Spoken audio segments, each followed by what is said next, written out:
नमस्कार मित्रों, खेल और खिलाड़ियों की आवाज़ खेलपथ में आपका हार्दिक स्वागत है। दोस्तों, आबादी की दृष्टि से देश के सबसे बड़े राज्य उत्तर प्रदेश में खेल मंत्री का होना न होने के बराबर है। आप ये जानकर बेशक आश्चर्यचकित हों, लेकिन उत्तर प्रदेश खेल निदेशालय का आला अधिकारी, खेल निदेशक खेल मंत्री से बड़ा है।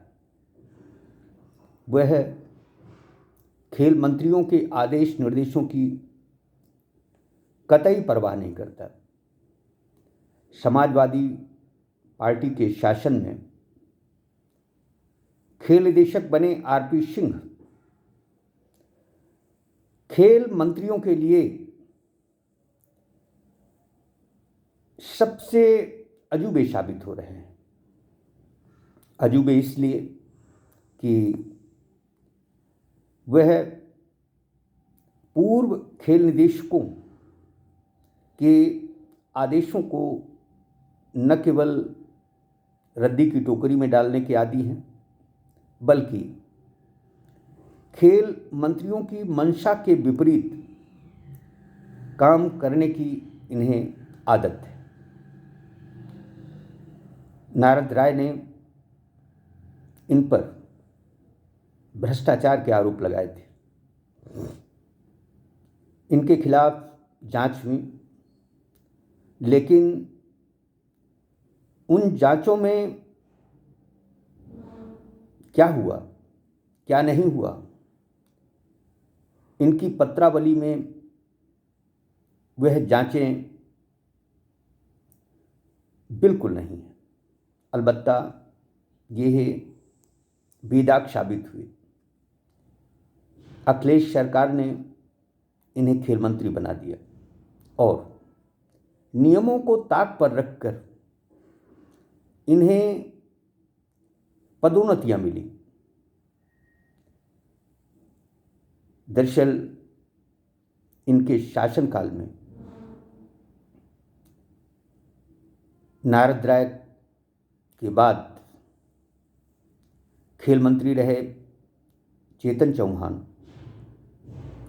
उपेंद्र तिवारी और अब गिरीश चंद्र यादव की कोई विसात नहीं है।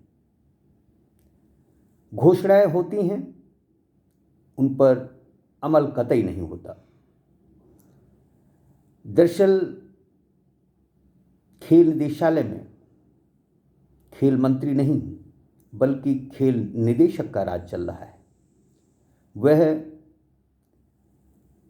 बदले की भावना से काम करने के आदी हैं। 19 मई 2010 को तत्कालीन खेल निदेशक डॉक्टर हरिओम ने खेल संगठनों और खेल निदेशालय के समन्वय से आयोजित होने वाली खेल प्रतियोगिताओं के लिए कुछ नियम कायदे बनाए थे, लेकिन आरपी सिंह के राज में उनका घोर उल्लंघन हो रहा है। तब निदेशक खेल डॉक्टर हरिओम ने आवासीय क्रीड़ा छात्रावासों और स्पोर्ट्स कॉलेजेस में प्रशिक्षणरत सब जूनियर, जूनियर खिलाड़ियों के लिए जिला और मंडल स्तर पर किसी भी तरह की ट्रायल न होने का उल्लेख किया था। यानी जिला और मंडल स्तर पर स्पोर्ट्स कॉलेजेस और आवासीय खेल छात्रावासों के खिलाड़ी सीधे प्रवेश पाने के हकदार थे, लेकिन आरपी सिंह ने उस नियम को बलाए ताक रखकर अपनों को उपकृत करने के लिए ऐसे स्वांग रचे कि अब पैसा खेल निदेशालय का खर्च होता है, लेकिन आराम तलबी और मनमानी खेल संगठन पदाधिकारियों की चलती है। कई ऐसे उदाहरण हैं जिनको देखने के बाद लगता ही नहीं कि यह प्रतियोगिताएं खेल निदेशालय के सौजन्य से आयोजित हो रही हैं। बहुत सारे निर्णय ऐसे हैं जो कि हिटलर शाही का सूचक है।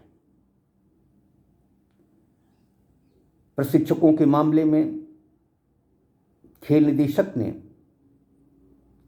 खेल मंत्रियों ही नहीं बल्कि प्रदेश के मुख्यमंत्री को भी अंधेरे में रखा।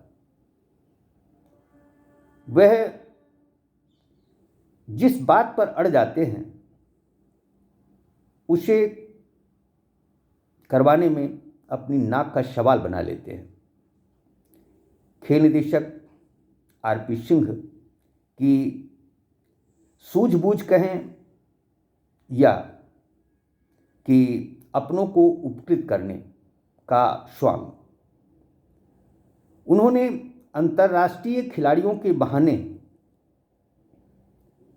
वयोवृद्ध खिलाड़ियों को अंतर्राष्ट्रीय स्तर का खिलाड़ी बताकर उन्हें कोच के रूप में नियुक्ति देने का फरमान जारी किया है।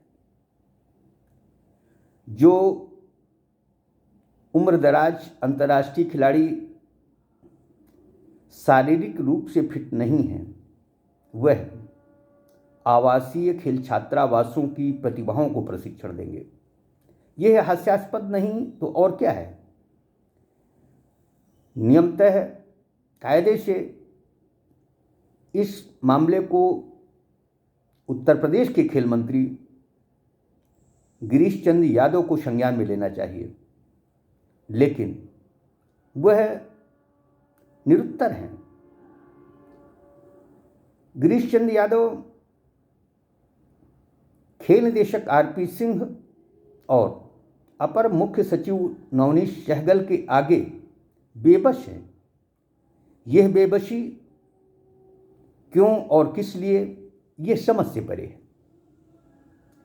दरअसल एक अधिकारी की अपनी सीमाएं होती हैं। मंत्री सर्वोच्च होता है, उसे अपनी बात रखने का हक है।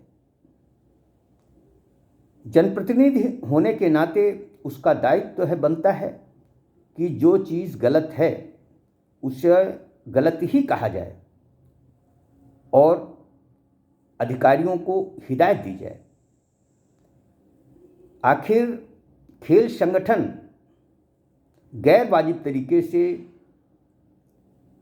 स्पोर्ट्स कॉलेजेस या आवासीय छात्रावासों के खिलाड़ियों के साथ ज्यादती क्यों कर रहे हैं, किसकी सह पर कर रहे हैं, इस बात का भान खेल मंत्री को होना चाहिए।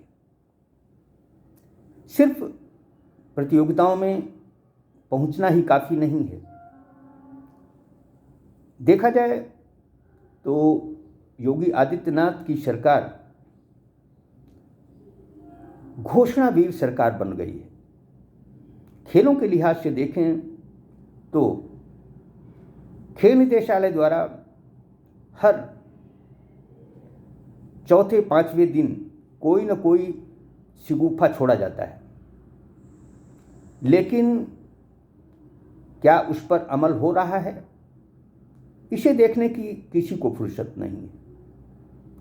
खेल मंत्री गिरीश चंद्र यादव को उपेंद्र तिवारी से सबक लेना चाहिए। उपेंद्र तिवारी को जिस तरह से अंधेरे में रखा गया, उसी तरह से उन्हें भी अंधेरे में रखा जा रहा है। घोषणाएं उपेंद्र तिवारी के शासन में भी खूब हुई, लेकिन अमल नहीं हुआ।